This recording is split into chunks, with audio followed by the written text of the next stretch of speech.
The Dull Man Award goes to Jeremy from Accounts, who single-handedly caused a spike in NHS admissions today as his boring autumn statement put us all into a coma.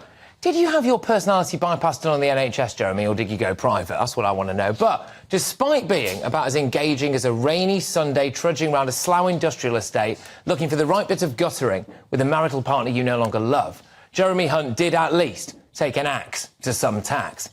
And this is what the Tories need to keep reminding people. At least he's not the other Jeremy.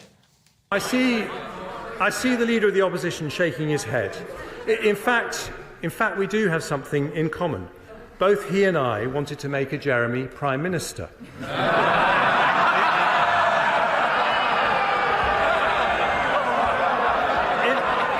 In fairness, his party and mine are probably equally relieved we failed.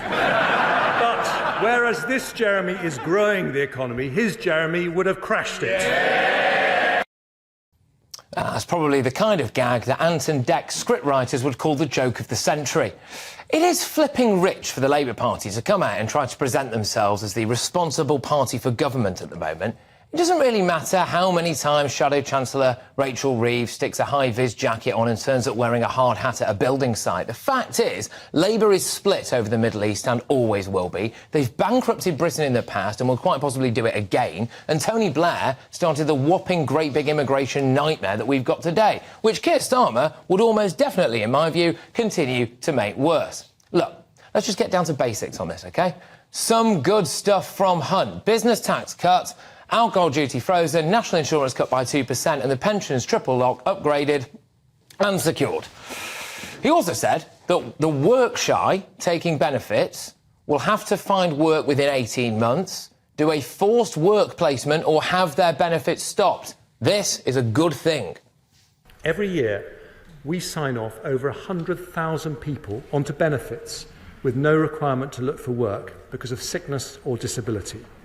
That waste of potential is wrong economically and wrong morally. For far too long, people of working age have been scrounging off the state and making you and I pay their way so they can sit inside all day watching a taxpayer-funded flat-screen telly with their feet up while we all go to work. But being a complete and utter wet lettuce, he obviously didn't have the bottle to cut inheritance tax in the same statement where he's talking about stopping benefits, despite also announcing that he's increasing the living wage. To be fair, the most exciting thing that happened in the chamber today had nothing to do with Jeremy from Accounts. The new Home Secretary was accused of calling one MP's constituency a hole. Why are 34% of children in my constituency living in poverty? James Cleverly is adamant that that wasn't him who said it, and to be fair, I really don't think it was. But that didn't stop the Labour MP coming back for more. He was seen and heard to say, because it's a shithole. I know he is denying being the culprit, but, Madam Deputy Speaker, the audio is clear and has been checked and checked and checked again. There is no doubt that these comments shame the Home Secretary, this rotten government and the Tory party.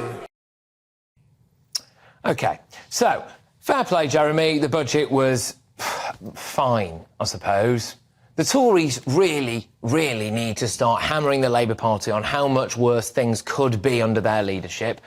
They've got to go on the attack more and not just bring up Corbyn all the time. But the winner for me is this. Tell people we'll stop your benefits if you can work and don't. We've got to get people off their backsides and into the economy.